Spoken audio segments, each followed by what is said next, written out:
Hello everybody and welcome to this new video where I want to analyze Dutch Brothers, yet another stock that has been recommended in the comments section. And so we'll see how this one fares. So Dutch Brothers, how do I view Dutch Brothers? Well, I kind of view it as a competitor to Starbucks.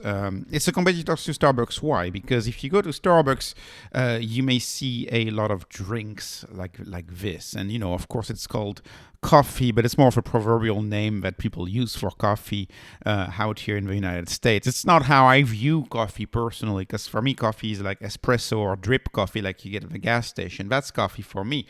It's important to realize that we talk about much more elaborate coffees here. Some of them very removed from coffee. Some of them, just have nothing else to do with coffee anymore. Like there's nothing left. This is an example of the menu.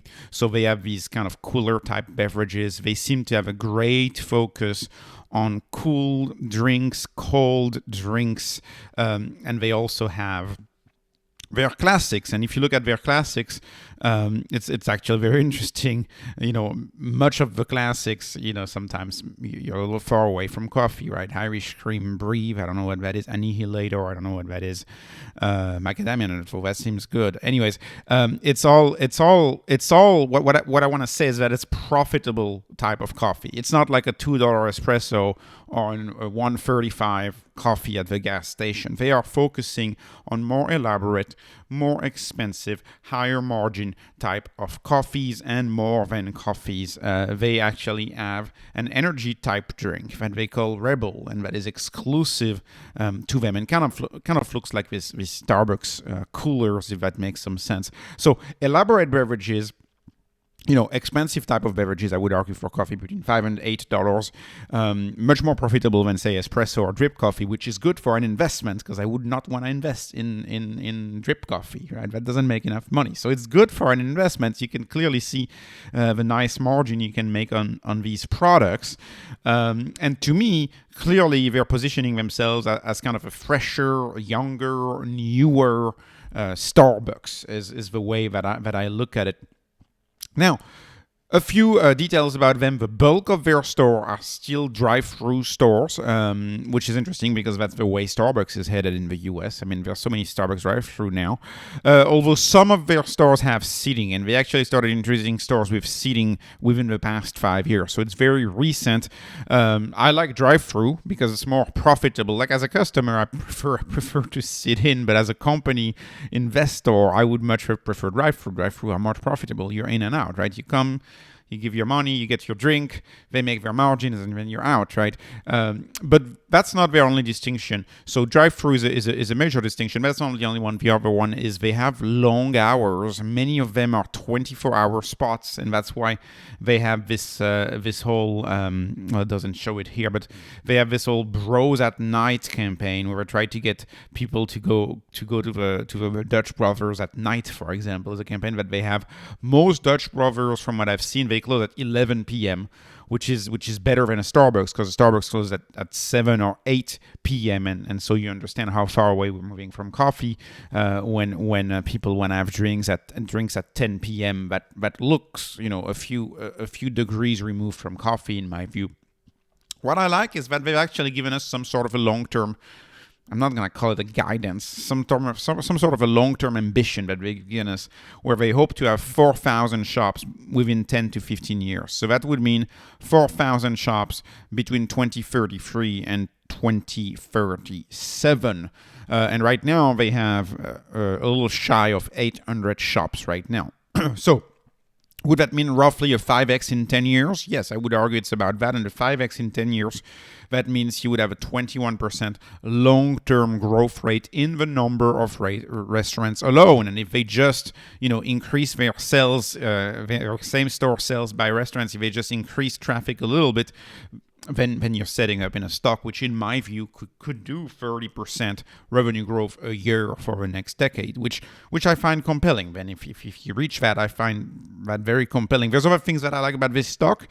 One of them is they stopped selling franchises. They are not in the franchise model anymore. They are wholly owned now. I mean, they still have legacy franchises, but now all of the new stores are wholly owned, which is why they raised capital in September to do that, to finance these investments, because obviously you're in the brick and mortar business. So it's a plus for me that they're moving away from franchises. And sure, if you look at, say, a company like Chipotle, they've made quite a bit of money being wholly owned and owning everything and not having to share with franchisees.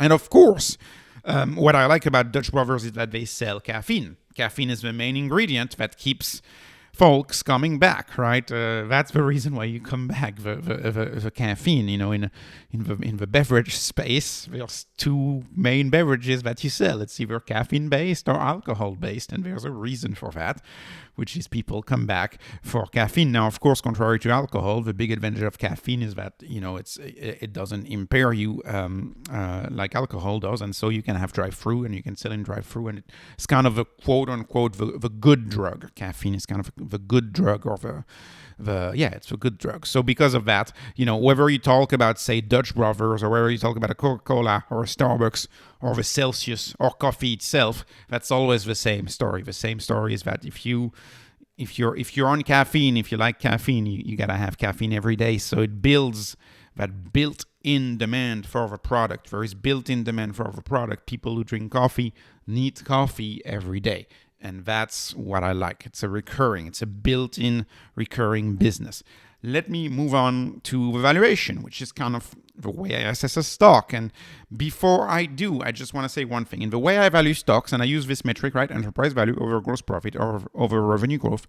And I ask the question, how much am I paying for each 1 percentage point of future growth? How much am I paying for that growth? Is the growth expensive in a way?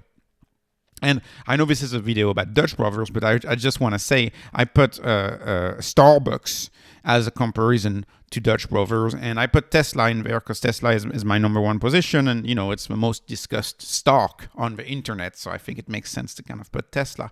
So if you look at Starbucks versus Tesla, Starbucks is more expensive than Tesla, which, what in the world?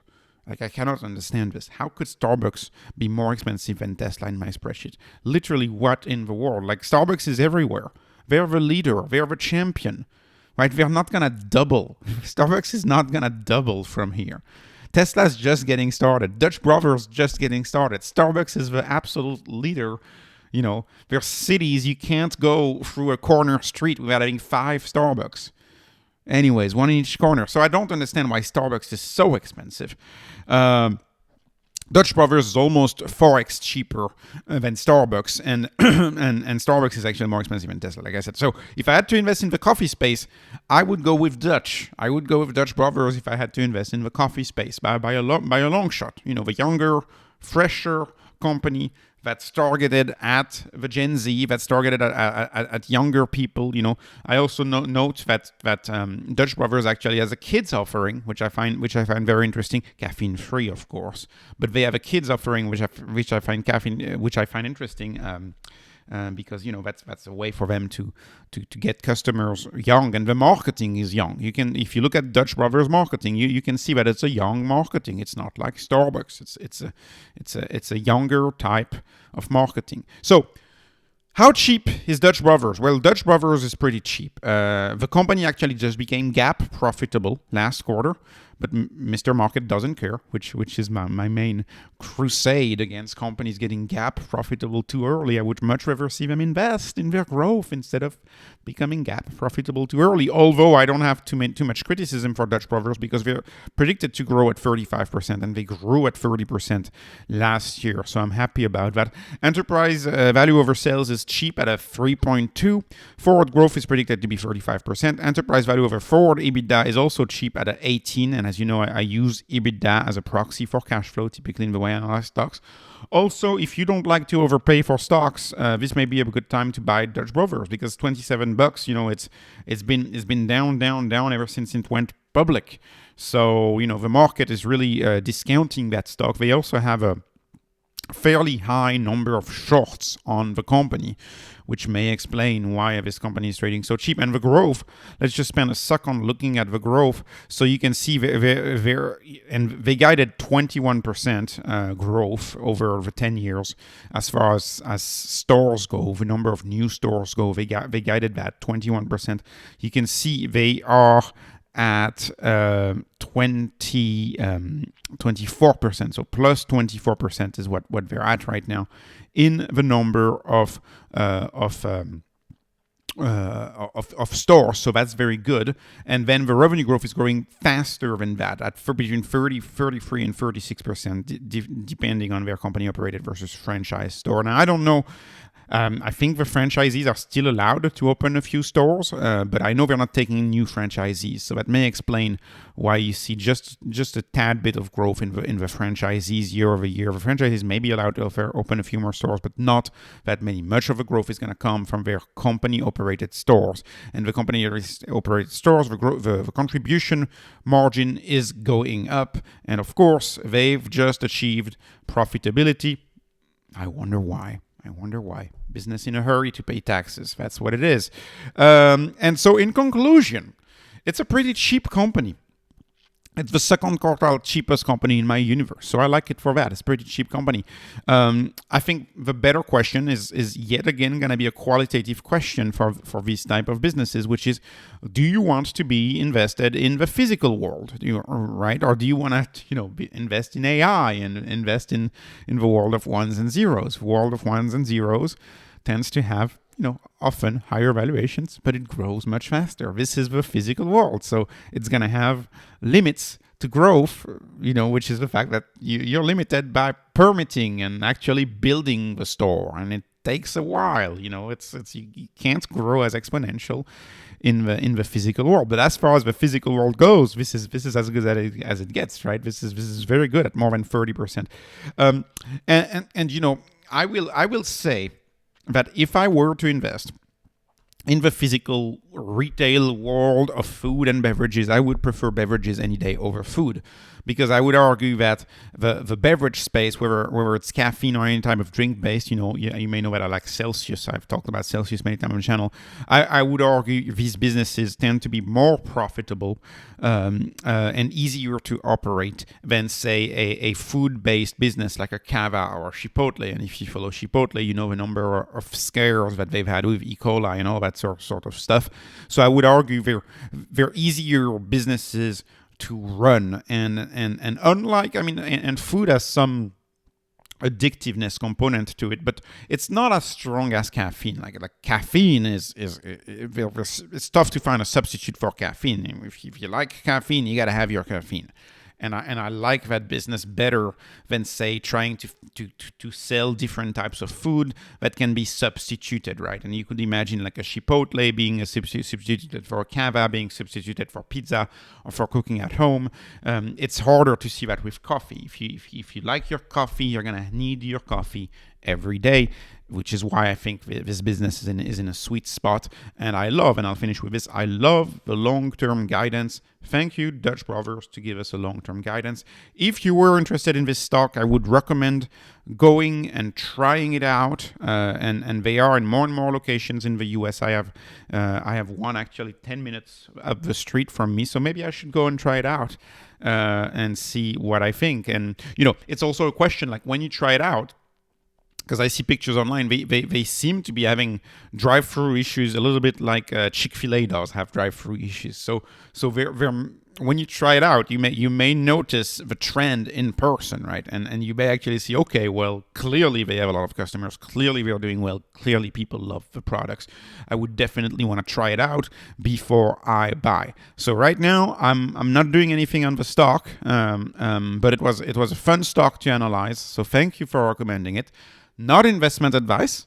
This is just entertainment, no investment advice. I appreciate your likes. I appreciate your subscribes. Thank you for watching. Follow me on X if you can, and have a wonderful day.